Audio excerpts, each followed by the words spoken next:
الله أكبر الله أكبر الله أكبر الله bokki biir yi bokki taalibe yi yéen ñi nga xam ne yéen a bàyyi xel site bi di Daara TV tey di guddi ñetteel ci weeru koor leen jox naafile gi mu doon juróom benn rakkaa bu ne nga tari ci Faatiha benn yoon, innaa anzalnaahu ñeenti yoon, qul yaa ayyuhal kaafiruun ñeenti yoon.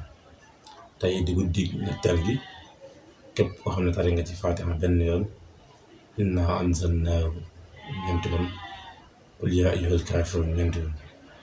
sëriñ bi wax na ne ko wa def mel na yaa ngi mel ne ko leel junniy miskin, waaye mel na ko jox junniy nit ndogu te des na la boole ci gaay yu baax incha allah.